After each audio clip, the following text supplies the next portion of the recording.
அவள் பெயர் நீலா. ஒரு மிகப்பெரிய சாப்ட்வேர் நிறுவனத்தில் வேலை செய்கிறாள். அவரின் நிறுவனத்திற்கு எதிரே ஒரு சிற்றுண்டி கடை ஒன்று இருந்தது. பார்க்க சிறியதாக இருந்தாலும் உணவுகள் அனைத்தும் தரமானதாகவும் சுவையானதாகவும் இருக்கும். அந்த கடையில் பெண் ஒருவர் வேலை செய்து வந்தார்.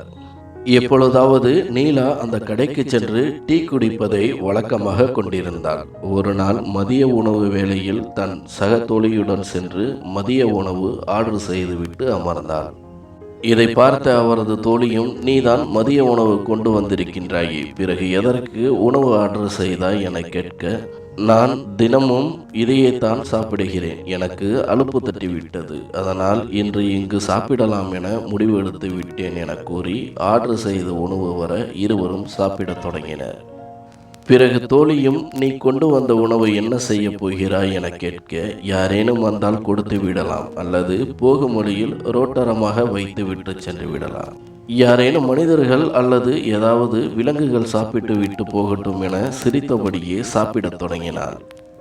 அப்பொழுது நீலாவின் அம்மா தொலைபேசியில் அழைத்தார். சாப்பிட்டு விட்டாயா என கேட்க, நான் சாப்பிட்டு விட்டேன், வீட்டில் வந்து உன்னை பார்க்கிறேன் என்று சொல்லிவிட்டு வேகமாக தொலைபேசியை வைத்து விட்டாள். இதை அனைத்தையும் கவனித்துக் கொண்டிருந்தால் அந்த கடையில் வேலை பார்க்கும் பெண். பிறகு சாப்பிட்டு முடித்ததும் அவர்களிடம் ஒரு பிளாஸ்டிக் தட்டை வாங்கி கொண்டு சொன்னது போலவே தனது மதிய உணவை அந்த கடையில் இருந்து சிறிது தூரம் தள்ளி சாலை ஓரமாக வைத்துவிட்டு சென்றாள். இப்படியாக 2-3 நாட்கள் இந்த சம்பவம் தொடர்ந்தது. ஒரு நாள் அப்படி அவர் சாலை ஓரமாக உணவை வைத்து விட்டு செல்லும் பொழுது அவளது டிபன் பாக்ஸை அங்கேயே மறந்துவிட்டு சென்றாள்.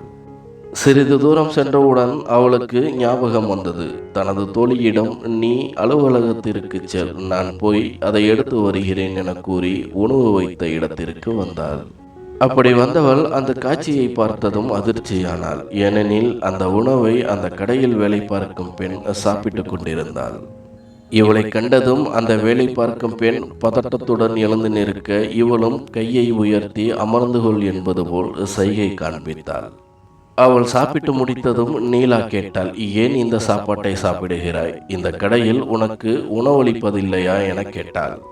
அதற்கு அந்த பெண்ணும், அப்படி ஒன்றுமில்லை, எனக்கு இந்த கடையில் தாராளமாக உணவு கிடைக்கும், ஆனால் அம்மாவின் பாசம் மட்டும் கிடைத்ததில்லை என்று கூறினாள்.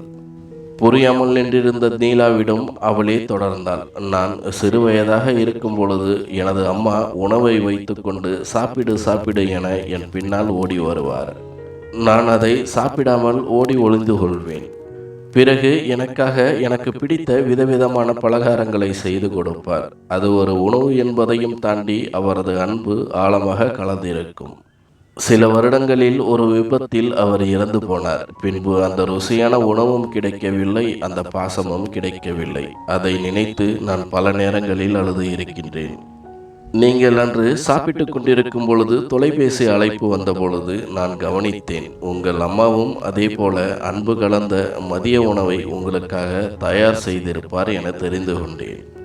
அதை நீங்கள் வீணாக்குவதை என்னால் ஏற்றுக்கொள்ள முடியவில்லை. தன் மகளுக்காக ஒரு அம்மா உண்டாக்கிய உணவு எப்படியும் அன்பு இல்லாமல் இருக்காது.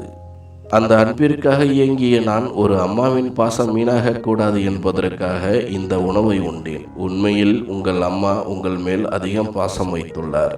அதை அந்த சாப்பாட்டின் ருசியை வைத்தே அறிந்து கொண்டேன். சில பேருக்கு சாப்பாடு கிடைப்பதில்லை, சில பேருக்கு அம்மாவே கிடைப்பதில்லை. இந்த இரண்டும் கிடைத்தவர்கள் மிகவும் அதிர்ஷ்டசாலிகள். உங்கள் சாப்பாட்டை சாப்பிட்டதற்கு என்னை மன்னித்து விடுங்கள் என கூறினார். இதை கேட்டுக்கொண்டிருந்த நீலாவின் கண்களில் கண்ணீர் துளிகள் எட்டி பார்த்தன. ஒன்றும் பேசாமல் தனது டிஃபன் பாக்ஸை வாங்கி கொண்டு அந்த இடத்தை விட்டு நகர்ந்து சென்றார்.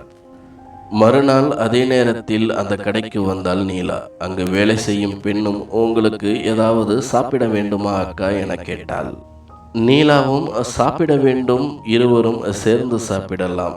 ஏனென்றால் அம்மாவிடம் சொல்லி 2 டிஃபன் பாக்ஸுகளாக எடுத்து வந்துள்ளேன், வா இருவரும் சாப்பிடலாம் என அந்த பெண்ணை கூப்பிட்டாள் நீலா.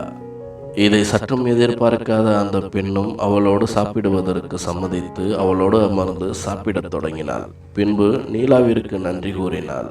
அதற்கு நீலா, உனக்கு தான் நான் நன்றி சொல்ல வேண்டும். இத்தனை நாட்களாக நான் சாப்பாட்டை வெறும் சாப்பாடாக மட்டுமே நினைத்து இருந்தேன். அதில் இருக்கும் பாசமும் அம்மாவின் அன்பும் எனக்கு புரியாமல் இருந்தது. அதை எனக்கு உணர்த்தியவள் நீ. நான் தான் உனக்கு நன்றி சொல்ல வேண்டும் என சொல்லிவிட்டு அந்த பெண்ணுக்கு நன்றி கூறினாள் நீலா.